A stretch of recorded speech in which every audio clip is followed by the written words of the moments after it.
Welcome to our session on how the outdoor school system is structured and funded. My name is Sophia Anguilla. I use she, her pronouns, and I'm the network specialist at Friends of Outdoor School. Dan, care to introduce yourself? Yeah, I'd love to. Hi, everybody. Dan Prince. I use he, him pronouns. I'm the associate director at Friends of Outdoor School, and really happy to share with you maybe a behind the scenes look at outdoor school funding in the state and how the system is set up or is continuing to evolve. And just want to make sure that just feel free to, if you have questions, however is most comfortable for you, you can put it in the chat. Somebody's looking at that. You could raise your hand, you could unmute and ask a question. Don't mind being interrupted. I'm going to try to remember to pause. You know, Sophia and I will try to remember to pause in between each of these big topics that you see on your screen here, just to see if anybody has any thoughts or questions or needs some clarity or anything like that. But otherwise, yeah, we want to go for it. And thank you, Carla, for being our driver. So Carla's kind of our back behind the scenes person who's going to be helping with anything that comes up technology wise or whatever. But it's again, just jump in if you have anything to share. So our goal for the next 40 minutes or so is to just help people get familiar with the outdoor school system, and we're using that word kind of loosely because it's maybe more of an ecosystem than a sort of mechanical system, and just kind of how the funding that supports outdoor school for 5th and 6th graders across the state flows from the lottery all the way through to the experience that students are getting at outdoor school.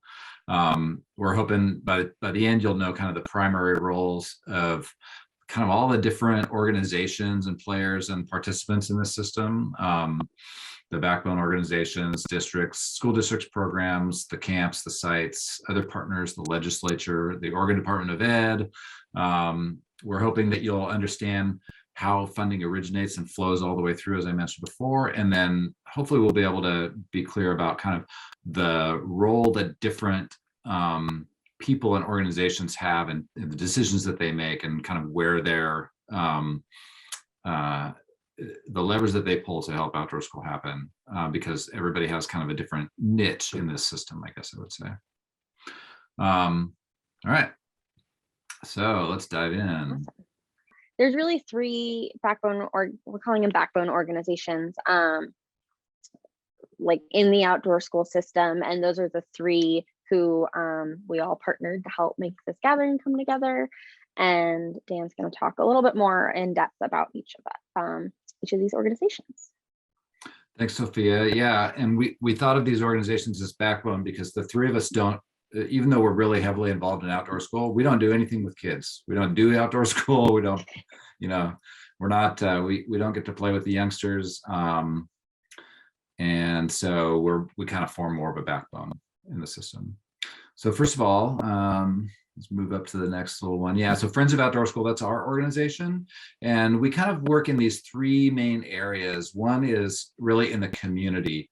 We want to connect community members to outdoor school and to one another in the service of just a constant improvement of outdoor school. One of the key points of the legislation that created the statewide outdoor school program is that outdoor school that happens in the local communities is what the community decides it needs to be, and it's very different across the state. And so we really need the community's input in order to do that. And sometimes community members don't know how to communicate with their outdoor school program or with their school districts or with the statewide outdoor school program. So we connect them in. There are a lot of community members that love outdoor school and want to be able to support and help and volunteer. And so we connect them to opportunities to help them be engaged. And there's just a lot of folks who also just want to know what's going on. It being a program that's been around since the 50s. The other place that we live, so we call it our outdoor school community network, and you're a part of it. Thank you for being here. And we do events. We did one. We did a fireside chat last week. Yep. and where we learned about a program that Joey on the call here today is going to share a little bit more about tomorrow. And over the past couple of years, we've had a couple different opportunities for people to just get together virtually, and prior to the pandemic, we were getting together in person.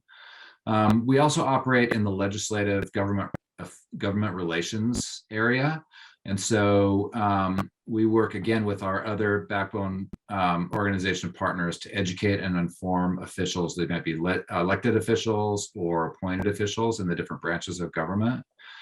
We work in the legislature and elsewhere to continue to advocate for full funding for outdoor school through Measure 99. And then we engage officials on all kinds of other areas of what's needed in order to support outdoor school programs. So things come up all the time, and sometimes we just need somebody who's connected in a particular agency or department or an elected official to sort of help us resolve things on behalf of you and on behalf of the students that we serve. And then the last area is just the programs and sites. We work to continually convene a network of providers to gather resources for all of you to be able to do your good work, to support and promote equitable and inclusive outdoor school. That's our vision. Our vision is that every child belongs at outdoor school. And so there's a lot of work that has to continually be done in order to make that happen. And the last session, the keynote, really shined a light on that. So. All right, so we know that OSU Extension Outdoor School is the place that works directly with school districts in order for school districts to be able to implement their outdoor school programs. So they manage the funding applications. Districts apply to OSU for that. They manage reporting about the programs. They support those districts.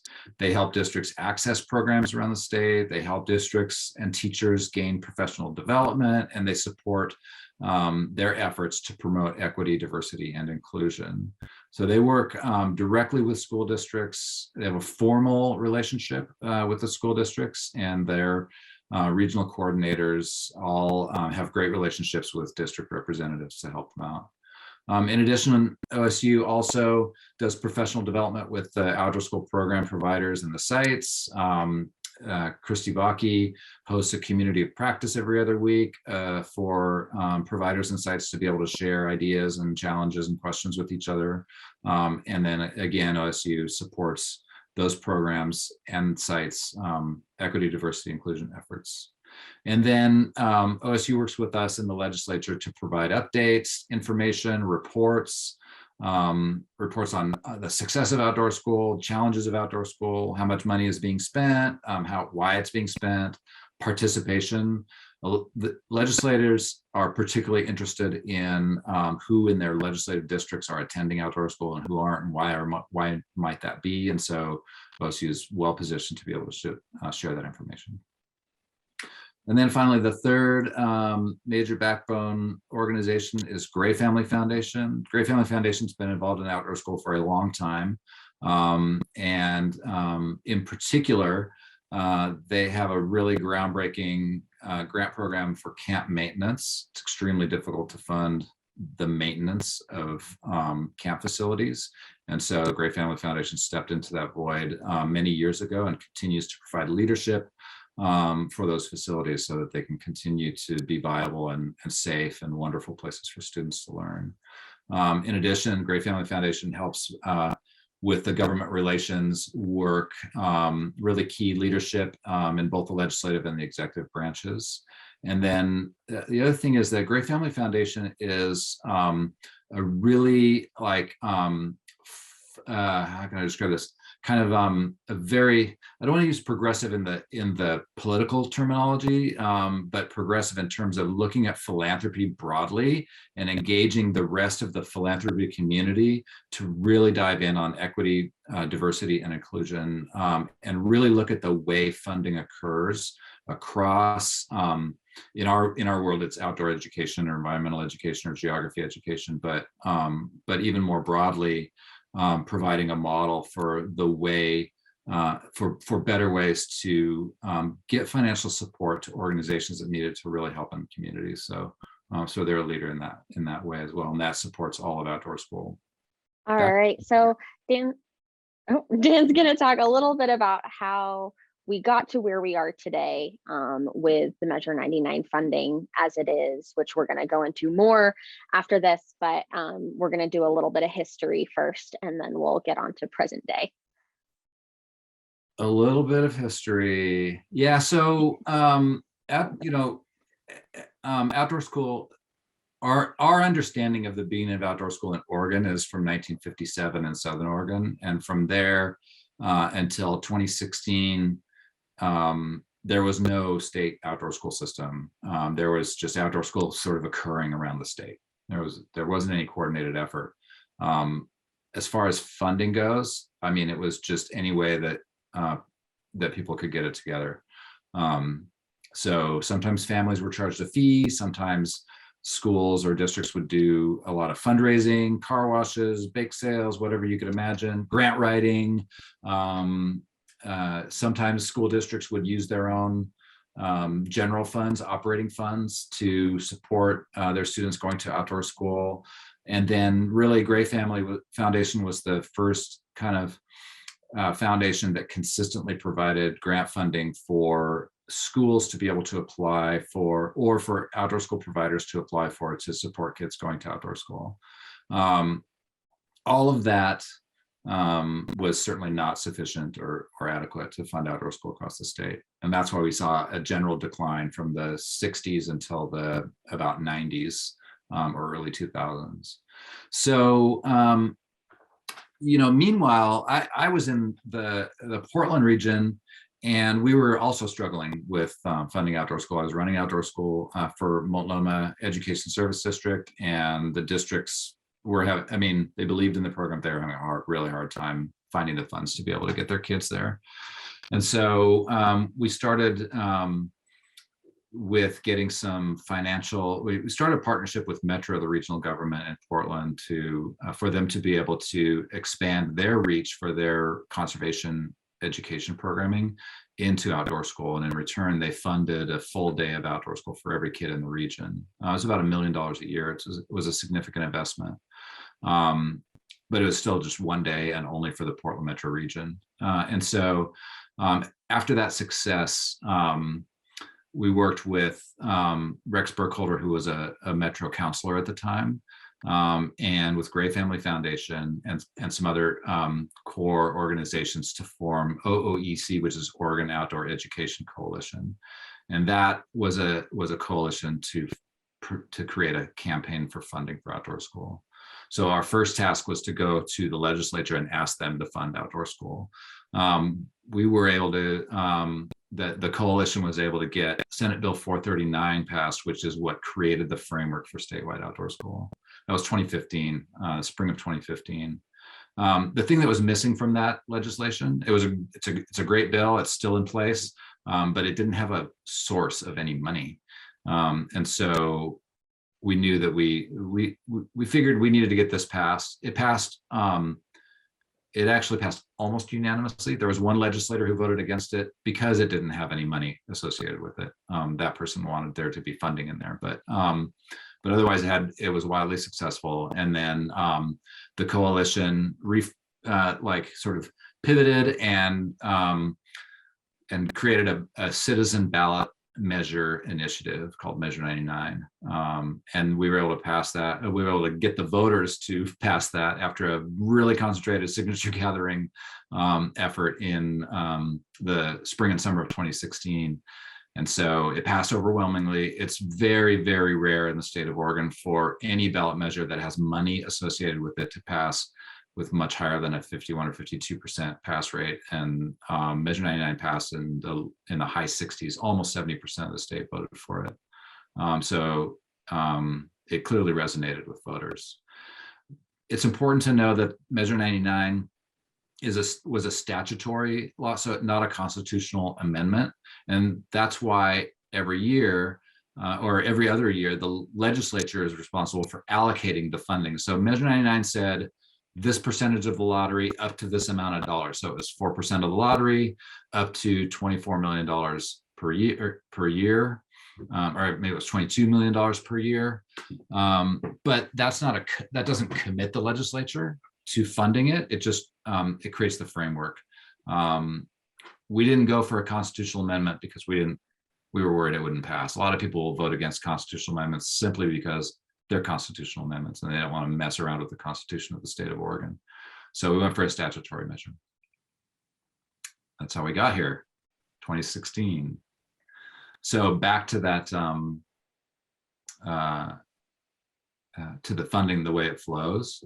So let me stop there and just see, does anybody have any questions about the first two bullets?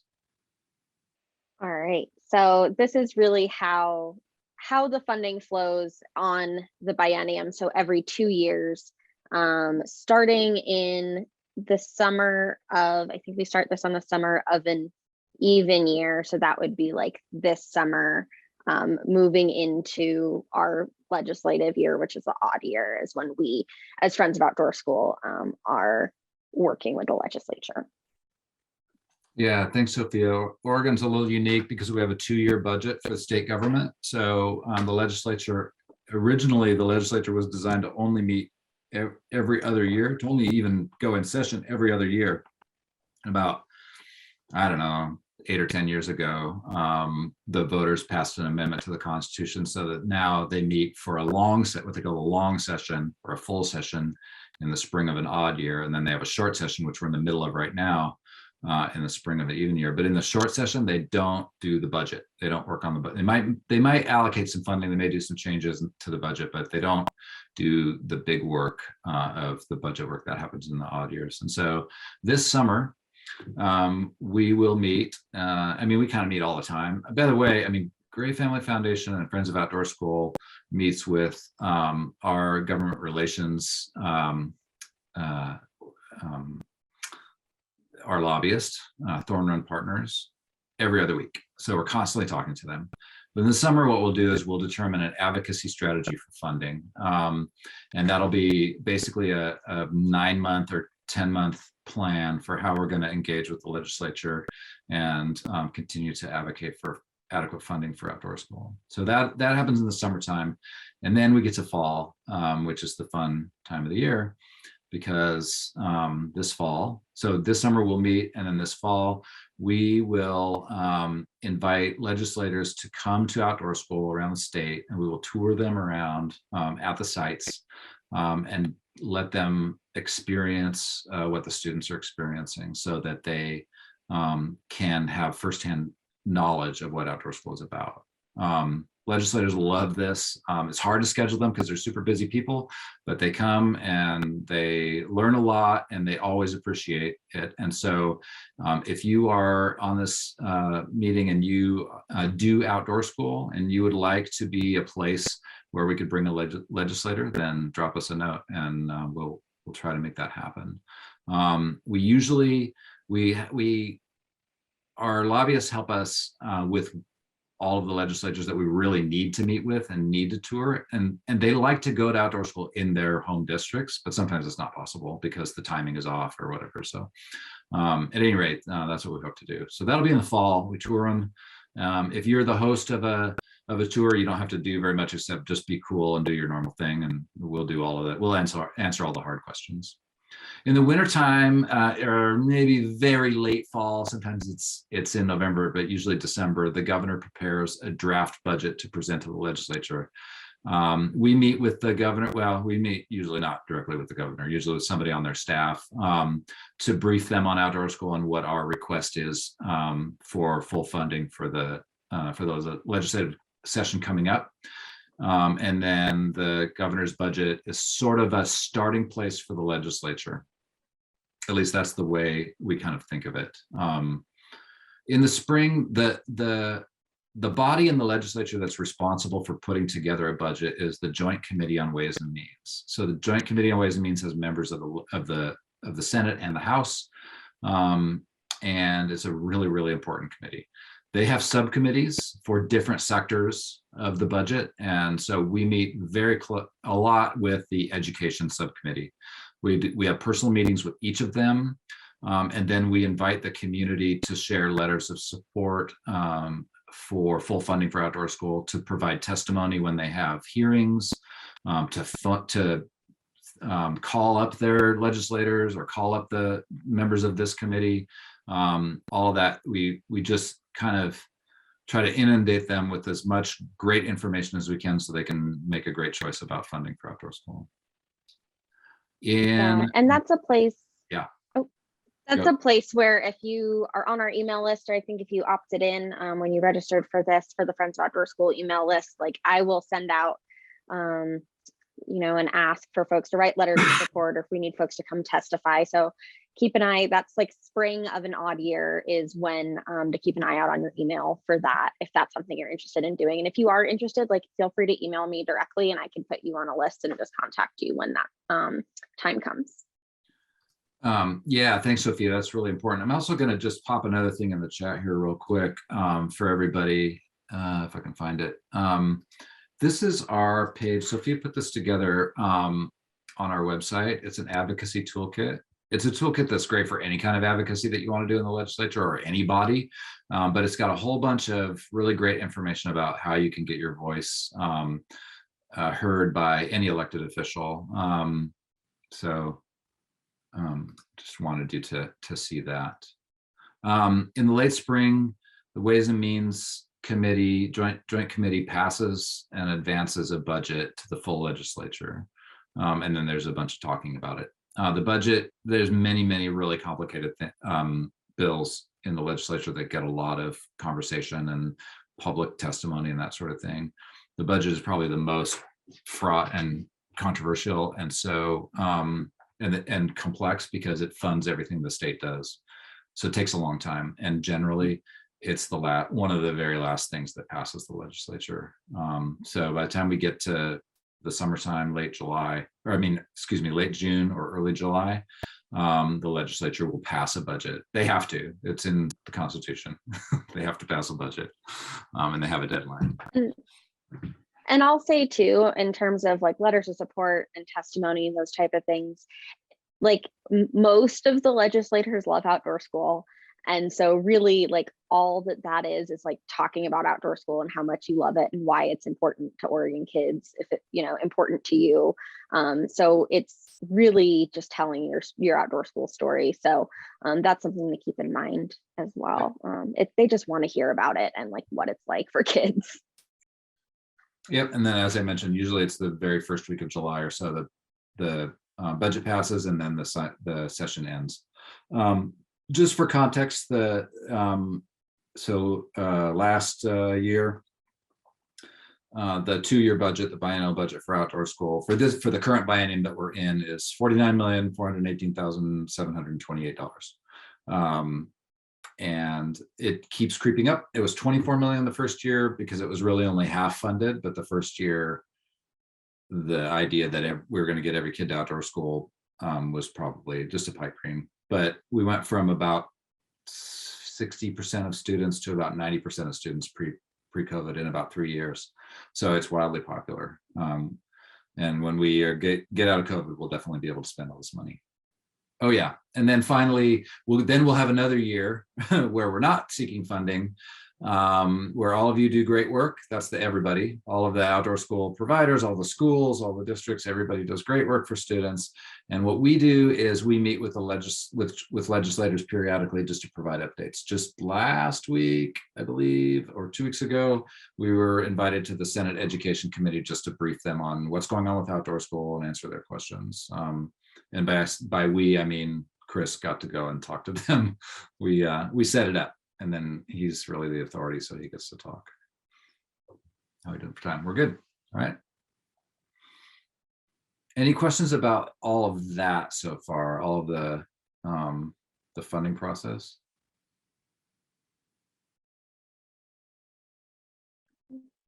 All right. Cool. So next we want to talk just a little bit about so once that money is allocated by the legislature, like what happens next and how does that actually get kids to outdoor school? Absolutely. So somebody goes to the bar and plays video poker, or somebody goes to the grocery store and buys a lottery ticket, or somebody wants to win Powerball, or however the different ways that people interact with the Oregon lottery lottery, the lottery is designed to support a variety of different programs, including schools, parks, watersheds, and economic development. So what happens is the lottery receipts come in, and the Oregon Lottery disperses one payment each year of those 2 biennium years to total up to that whole allotment. So for this biennium, $49.5 million. So it's split between those 2 years, year 1, year 2. Once it gets to OSU, which is our next little bullet, we're Sophia and I are both playing with. This is our first Prezi, so we're pretty excited about it. Just so you know.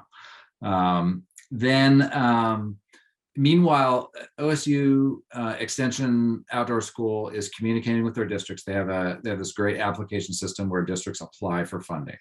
Once their application for funding is approved, then they issue a work order, which basically says, okay, do the outdoor school that you're planning to do. We'll pay you the money once you get done. It kind of allocates that. So we have in parentheses this idea of baseline funding, and you may have heard of a term called threshold funding in the past. And the terminology we are using and OSU is using has changed to baseline, because the threshold sounded like a maximum to people, and it's not a maximum. Basically, there's kind of the process by which you apply, by which a school district applies for funding is they can apply for what's called the baseline amount, which is basically a set amount, or anything under that. And it's really easy. They just say, we need this much, and we want to send our kids to outdoor school, and this is the program we're going to do. It's pretty much automatically approved. If a district needs to, if it's going to cost a district more than that to do outdoor school, they can apply for more funding. The baseline is sort of like the easy simple.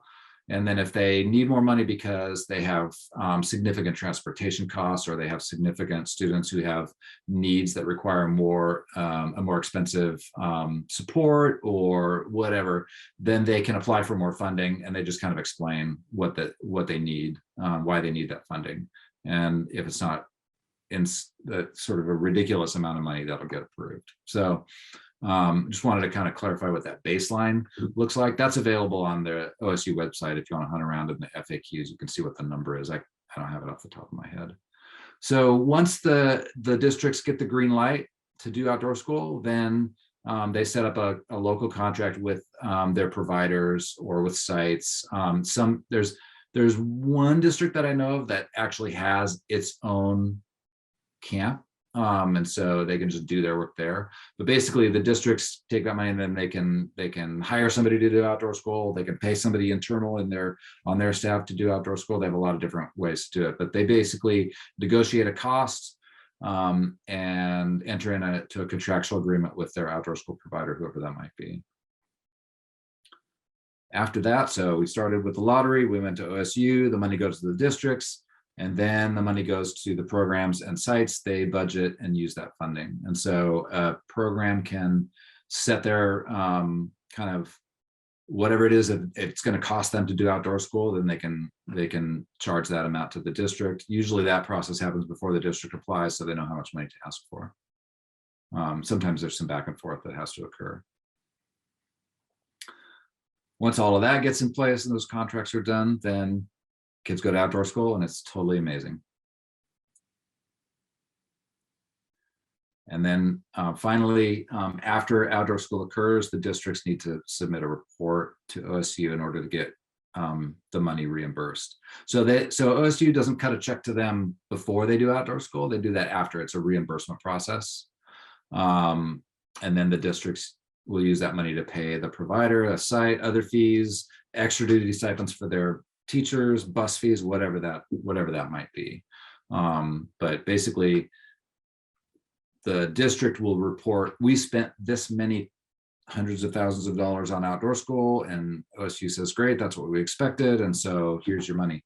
But they have to get the report in by a particular date in order to get reimbursed, because OSU needs to know how much money they have to allocate for the next year, because they don't want to run out.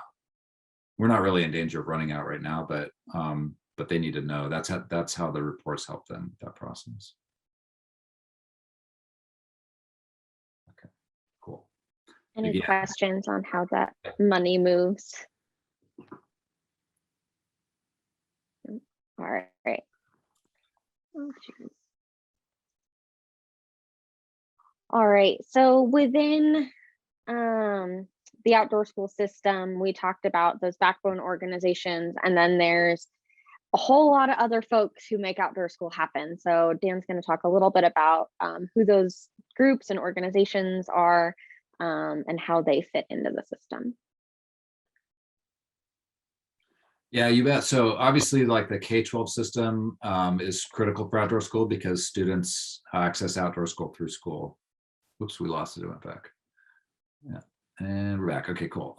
So important to know that public school districts and education service districts, also called ESDs, can apply directly for funding, and they're the only institutions that can.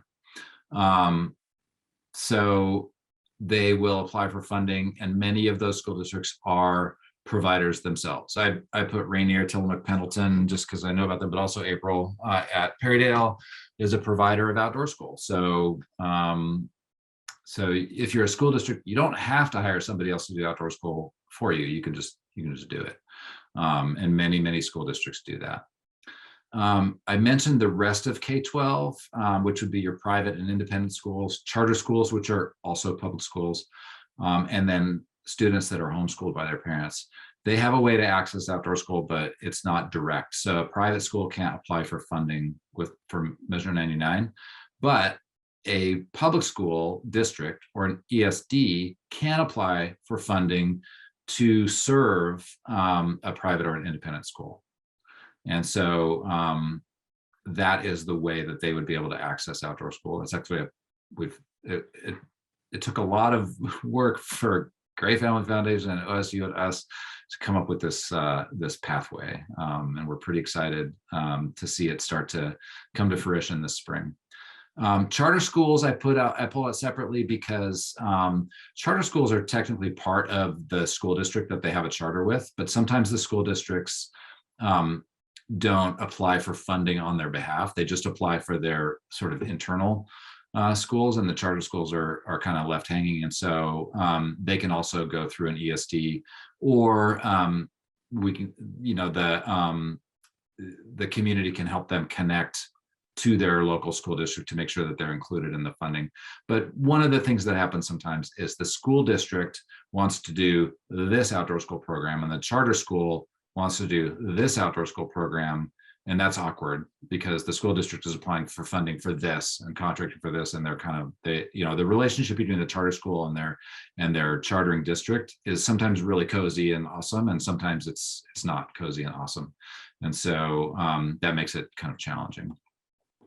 Homeschool students have a right to go to outdoor school with the school that they live in, their local school. And so one of the things that we sometimes do is help parents get connected to the right person in the school so that they can get their kid into outdoor school. And then there's some action going on around the state to try to figure out ways to potentially provide outdoor school to networks. There's a lot of homeschool families that are networked together for education. And so we're still kind of sorting some of that stuff out. Those are going to be, the way to get to 100% participation, which is our goal.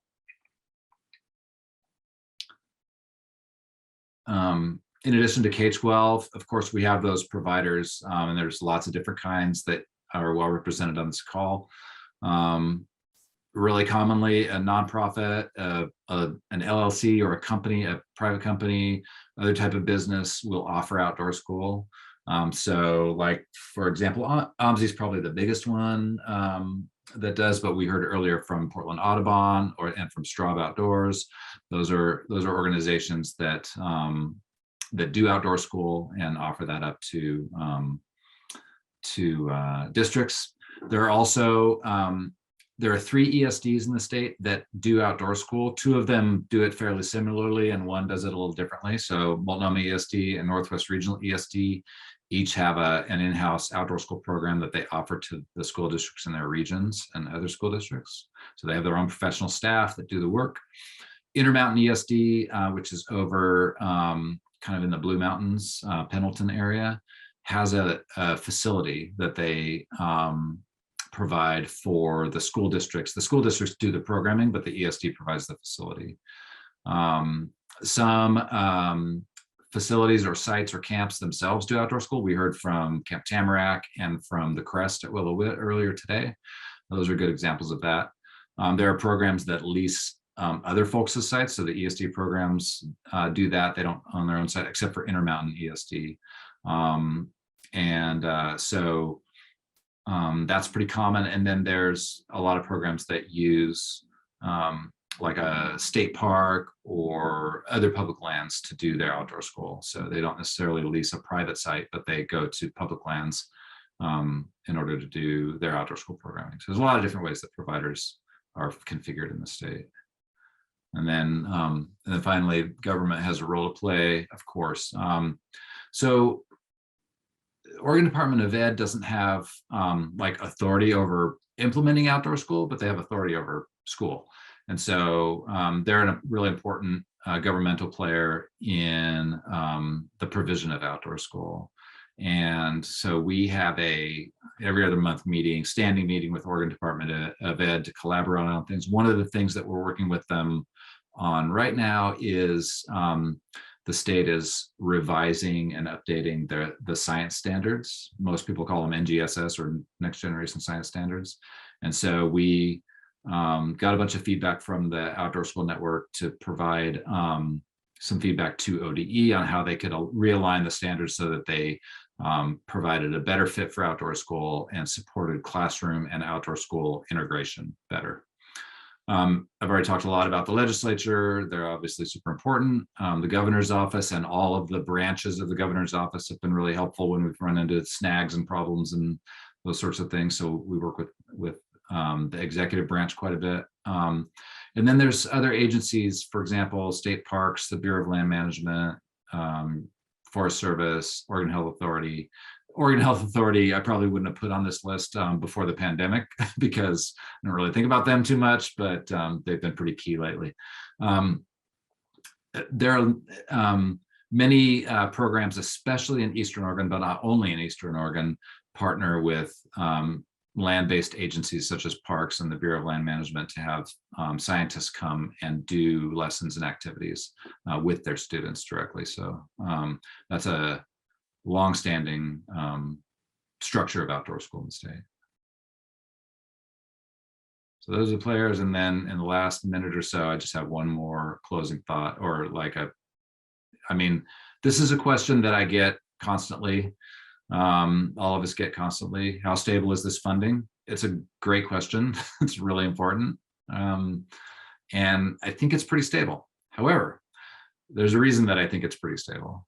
I think it's pretty stable because outdoor school remains popular with legislators and the public.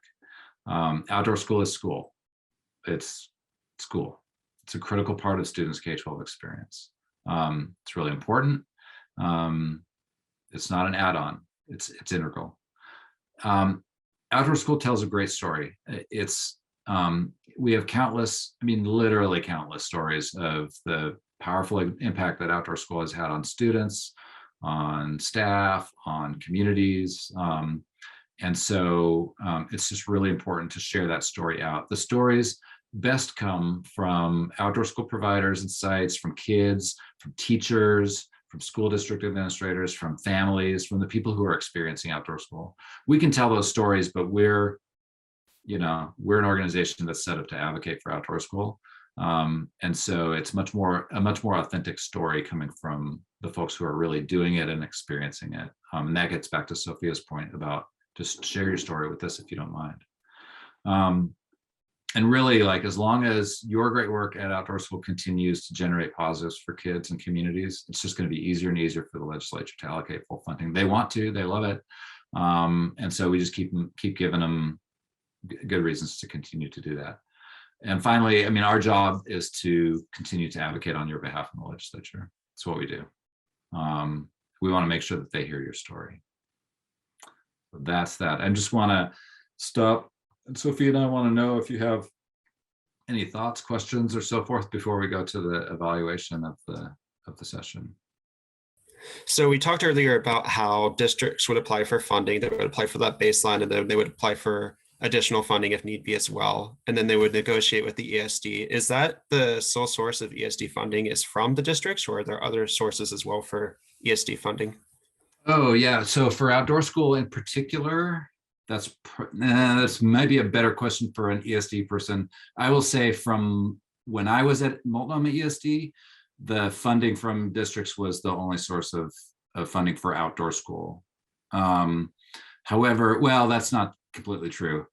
We did apply for, we had Metro funding, and then we had funding that we would apply for from foundations. For example, Gray Family Foundation gave us project grants for some really important projects to improve access and to improve programming over the years. So I will say that for the core of providing outdoor school, it's yeah, from the districts. But the ESD programs also are sometimes accessing funds for special projects or that sort of thing. I can only speak from my experience, but I know that there's, in terms of the core of outdoor school, it all comes through the districts. Gotcha. Thank you. Yeah. I don't know, Sam, did I get that right? Is there anything different that you would say, or Joey, on the Multnomah ESD side? I don't think anything's changed since you were with us. Cool, thanks. Other thoughts, questions? I think I have a question about kind of that like baseline funding, like what's included in that. Because I guess I'm thinking specifically about like we work with high school students, which is a very enriching component to our program. But I know not everyone in the state does. So like that baseline funding, does that include the folks who support that work in our particular program, or is that just included in that? Or maybe how is that baseline funding determined? Yeah, that's a great question. So I'm gonna actually, I'll put the FAQ in the chat. You can look at it, and it has a little basic explanation of that baseline funding, but that doesn't exactly answer your question. And so I think the way to think about that is that, so if you're a program provider or a site and you're offering a program to districts, you're gonna, like your program model has a bunch of different costs. So in your case, one of the costs is supporting, training, managing a high school leadership component, and that's what your districts want. And so that's just part of the cost of outdoor school. So it's of course included in that funding. There's not like a separate category for high school. It's just kind of part and parcel of what you're doing. The way the categories break out are basically it's like transportation, program costs, which is what you're talking about, teacher extra duty stipends, because teachers are generally going overnight or at a great distance with their students, so they deserve a little extra money for that. And then, yeah, transportation, if I already mentioned that. I don't know. Anyway, I'm not sure. There's four categories. I might have mentioned one of them twice. But yeah, so if you have a high school component, there's no separate funding category for that, but it's included in the cost of the programming. Generally, our advocacy on this has been for programs and sites to calculate how much it actually costs them to do outdoor school and then charge the districts that amount. And then it's our job to go to the legislature and say, you need to pony up more money because we're doing a better job and we're paying people better and we're reimbursing the sites for their actual costs. And all of this kind of is like an incremental thing that we have to do. But ultimately, we want, the whole point of all of this is that the funding is sufficient, adequate, and appropriate to be able to put on a sustainable and excellent program. Thanks, Nancy, for your help. So you mentioned like I think this must be its third year in that two-year cycle, or third time in that 2-year process, or maybe it's the fourth, somewhere in there. This one, I would imagine, seems to be unique. And so you mentioned, I think it was 49 million or somewhere in there. Are you anticipating, are you anticipating that there's going to be an ample amount to have to spend? And if so, like, what does that look like for all of us when we are hoping that we can return to our normal programming.